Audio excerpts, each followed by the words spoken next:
આગળ વાત કરીએ સાબર ડેરીનો વિવાદ જે વધુ ને વધુ વકરી રહ્યો છે તેમાં મહત્વના સમાચાર આવ્યા છે। સાબર ડેરી ચેરમેન અને એમડીને ગાંધીનગરનું તેડું આવ્યું છે। વિવાદ મુદ્દે ખુલાસો પૂછવામાં આવ્યો છે। સહકાર મંત્રી જગદીશ વિશ્વકર્માએ ખુલાસો માંગ્યો છે। સાબર ડેરીમાં થયેલા વિવાદ મામલે એમડી અને ચેરમેનને ખુલાસો પૂછવામાં આવ્યો છે।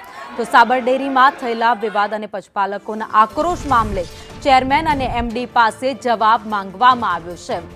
તો સહકાર મંત્રી જગદીશ વિશ્વકર્માએ બંનેને ગાંધીનગર બોલાવ્યા છે અને સમગ્ર ઘટના અંગે ગંભીરતાથી તેમના પાસે ખુલાસો પણ માંગવામાં આવ્યો છે। વધુ અપડેટ સાથે સંવાદદાતા હિરેન રાવલ અમારી સાથે જોડાઈ ગયા છે। હિરેન, સહકાર મંત્રીએ ચેરમેન અને એમડીને બોલાવ્યા છે ગાંધીનગર।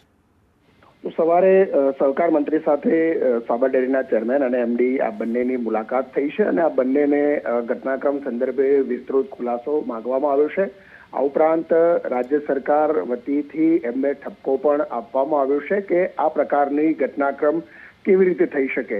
રાજ્ય સરકારે ગયા મહિને જે પરિપત્ર કર્યો હતો અને પરિપત્ર અનુસંધાને ડેરીઓએ જે ભાવ વધારોનો જે ફેર છે એ આપવાનો હતો અને એ આપવામાં વિલંબ કરવામાં આવ્યો હતો, એને લઈને પણ એમની પાસે ખુલાસો માંગવામાં આવ્યો છે।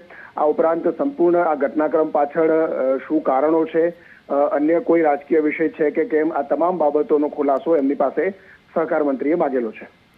આભાર માહિતી માટે।